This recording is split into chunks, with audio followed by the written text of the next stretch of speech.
Saija Sirviö, 2 minutes penalty for interference at 57-12.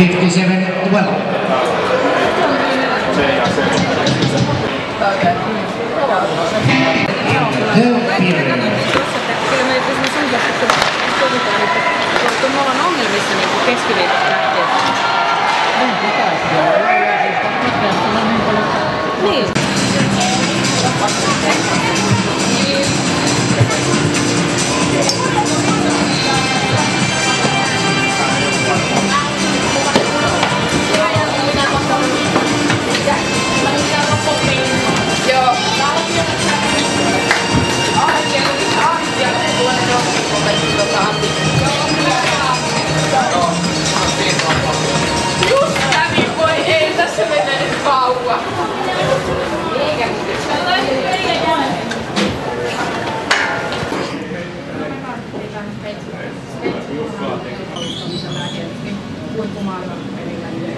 Riittää, kun se tulee oikeaan paikkaan.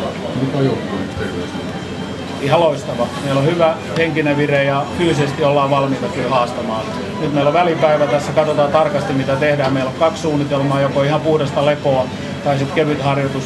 Todennäköisesti tulee olemaan ihan puhdas lepopäivä, venyttelyä, ohjattu liikkuvuusharjoitus ja sitten jatketaan. No, meillä on tavoitteena voittaa seuraava ottelu. Kiitos. Joo. Eikö Moskovassa? Joo.